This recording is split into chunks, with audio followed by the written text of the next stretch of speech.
Hey guys, what's up? It's Imurgency and welcome back to our channel. Today, we are back with another video. I know it's been a week since I last posted and I'm sorry about that. I have had finals and school come up, but school is coming to an end, which means I'm gonna have a lot more time to make some awesome content for y'all. So if you are new, make sure you subscribe and hit the bell notification so you don't miss any of the amazing content coming out very soon. But in today's video, we're going to be dissecting another show that y'all have recommended to me. And before I say what it is, I just want to say this show really messed with my mind. And I don't think I was quite prepared for what the show was going to do to me and what kind of journey it was going to bring me on, because it was a roller coaster through and through. And the show that we're going to be talking about today is called Behind Her Eyes. And before we get in anything, I just want to say this is going to be probably a spoiler video. So if you have any intention of watching the show, I strongly encourage you to watch it first, then come back to this video so we can kind of do this together. But if not, and you just want to hear some commentary on it, you are in the right place. So in today's video, we're going to be talking about some of the things that the show did really well, some of the things that it didn't really do justice, and then we're going to go a little bit deeper and talk about the show's themes and how just the general theme of like jealousy and greed really seep through the plot and what we can really learn from that. So before we get into it, make sure you hit that like button, have a snack with you, and are ready for the show. So Behind Her Eyes takes place in London and follows the main character Louise, who is a single mom and works at a therapist's office as a receptionist. And the show really starts kicking off when Louise goes on a date, gets stood up on that date, and then meets this mysterious white man who really just captivates her and is like, "Ooh, I'm so mysterious and fun-loving and I smile a lot." And she's like, wow, he's so charming. And they hit it off and they actually ended up swapping a kiss at the end. But then the next day she realizes and finds out that that man that she was smooching on is actually her new boss at work, which makes things a little bit complicated because her boss is also married. So with that initial messy plot point out the way, I guess like the main subplot of the show is just this forbidden love between Louise and her boss, David. Because Louise is really funny in that not only is she hooking up with her boss, but she also goes out of her way to become friends with his wife, Adele. So then there's like that whole dynamic going on of like Louise being buddy-buddy with Adele, but then also when it comes around time for nighttime, hooking up with David. And at first when you're watching the show, you're like, oh wow, this is kind of shady. But then gradually throughout the show, you realize that maybe some of the choices that Louise is making aren't necessarily Louise's. Let me explain what I mean. Basically, throughout the show, there is this mysterious third camera angle that always appears whenever David and Louise are like hooking up. And at first, when I was watching it, I was like, that's strange. Why is it like that? It must be like a director's choice. But then I started to notice a pattern because it would happen almost every single time. Come to find out that this show is actually a psychological supernatural show. Adele, who always seemed creepy in the show, like you cannot tell me that she was not creepy from the get-go. The way her big deadpan eyes would just be like, "I love you, David," would always just give me chills. But David and Adele's relationship always seemed kind of rocky, kind of weird. David would always give Adele these pills that she would need to take, and for the longest time you're like, what are these for? And you never really understood why she was on them until the very end. I feel like I'm getting ahead of myself, but basically, to sum up the entire show, long story short, Adele has this ability to astral project. Basically, when she sleeps, she's able to leave her body and go physically see anything and anywhere that she has previously been to or seen. You come to find out that she actually saw Louise and David hooking up, and Adele is actually the one that befriended Louise so that she can go to the places that Louise frequents so that she can spy on Louise's life and see exactly what was going on. But things get even deeper when you realize that Adele isn't even Adele.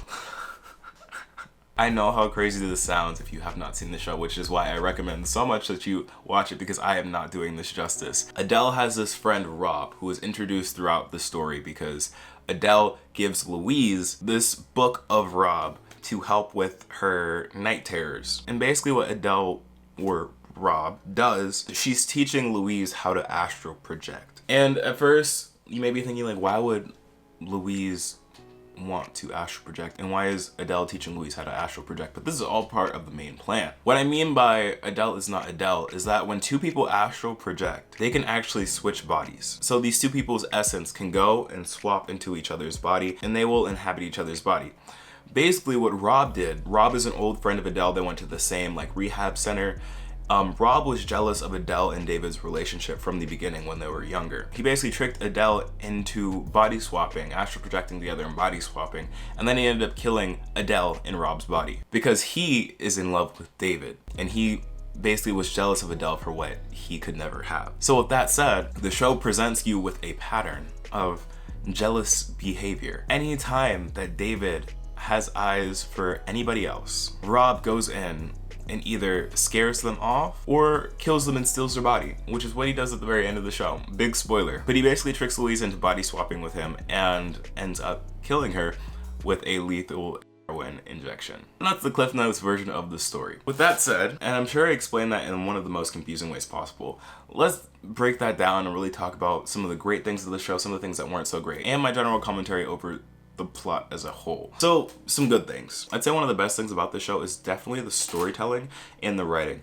Because I'm no writer, I'm no professional, but like the way that they consistently led you on throughout the show with the different twists and turns that the story took, it was just executed so well. And it's not until you actually finish the show for the first time that you actually start picking up on the little bits and pieces that were scattered throughout the show to kind of hint you along about what was happening. And I personally love that kind of storytelling. I love a good psychological thriller where it really just sends you, like, if the show does not leave you sitting there in awe, thinking about and reevaluating your life for like 10 minutes, then I don't want it. I simply just don't want it. And this show did that, and it did it pretty well. Kind of going along with like the storytelling, I also think that the way that they really developed each of the characters, specifically like David and Adele, was quite good because they literally just gave you bits and pieces of their lives as the story progressed. Like they didn't tell you too much, they didn't tell you too little, but like you were actually learning more and more about them as Louise was learning more and more about them, and you actually ended up knowing more than Louise at the end.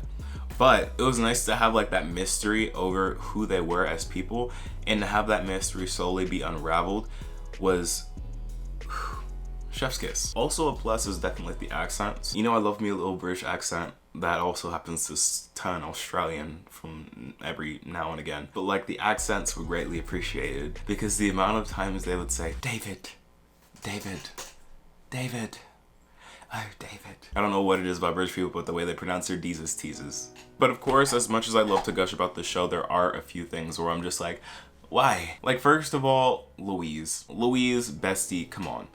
Why are you getting involved in white people's business? Like, this is exactly what happens when you get too involved and don't mind your business. I think one of the major things and major plot points, themes, resolutions that we really need to address in this show, we really need to delve into the art of minding your own business. I guess I'm mastering the art of minding your own damn business. The only reason this whole plot progressed was because Louise could not mind her own damn business. Like she had to be in this drama. They gave her many of times to get out of this drama. There are many people warning her, like, you probably should mind your own business, you probably should leave.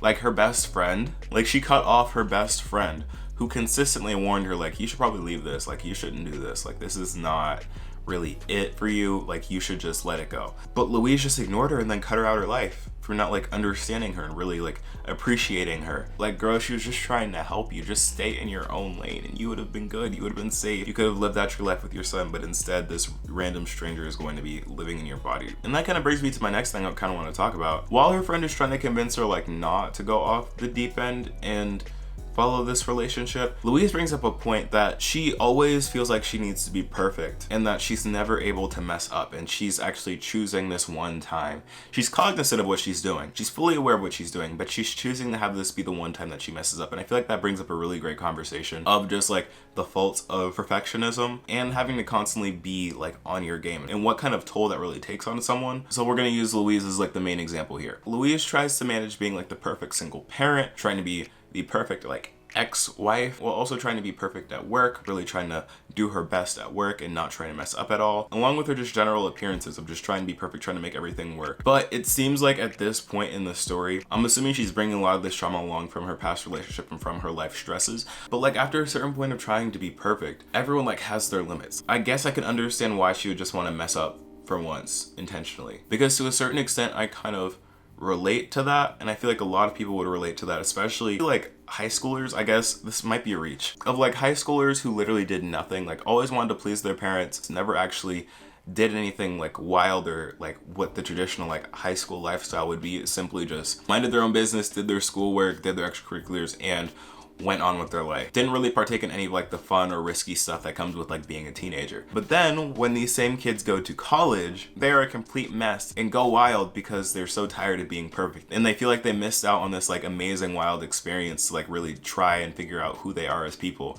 because they weren't able to do that in high school. And I feel like that whole concept is really similar to what Louise is talking about, because she is trying to live that perfect life of like how she should be living, like the ideal life, how society and how ideally in her head she should be acting. She should be minding her own business. She should be looking after her kids. She should be trying to do the best for her job. But after doing that for so long, she's really just rebelling against that whole idea and is putting herself, launching herself, catapulting herself into this drama that she knows she shouldn't be in, simply for the sake of experience. And doing kind of a major pivot from that point, the next thing I really wanted to talk about is just the general theme of like jealousy and greed in the show.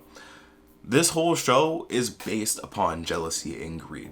There would not be a plot without jealousy and greed. This little love triangle that they got going on, jealousy and greed. Louise is jealous of Adele for being able to have David, but also greedy for trying to take David from Adele. But Adele, we already know Adele is jealous. And I guess to complete the triangle, I guess you can say that David is just pretty greedy overall for trying to have the best of both worlds. Even though he's not really having the best with Adele, he just really can't leave. It really just shows to what extent people would go just to get what they want. Like the true colors of jealousy and greed are put on full display in the show because these people do some awful things to each other and to others. But since we want to go there, let's really talk about it. Let's talk about who the real victim of this show is. Well, I feel like they're all victims to a certain extent. I feel like the biggest victim in the show would definitely be David, because everyone else in the cast knew what they were getting into and went through it anyway.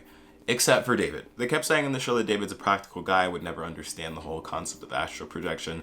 So in his mind, he was just cheating on his wife, which is an awful thing, but he was just cheating on his wife. He had no clue about the astral projection stuff, about the sneaky stuff. He really, in his heart of hearts, believed that Adele was still Adele, and will probably for the rest of his life live in this cycle of manipulation and deceit from Rob. Because at the end of the show, the last scene is of David and who appears to be Louise, but is actually Rob in Louise's body, getting married, and then going off into these magical pastures where they can live out their life. But David is none the wiser that this is still the same person, and he just seemingly can't escape, which is one of the things in the show that really kind of stuck with me. Like, there is no escape for him. Like, Rob is going to be in David's life until probably one of them dies, which is really unfair because David is forced to have like this eternal suffering where he cannot leave this person who is obsessed with him. David definitely gets biggest victim of the show award. And I guess with that kind of leads me off to like my final points and mostly questions, because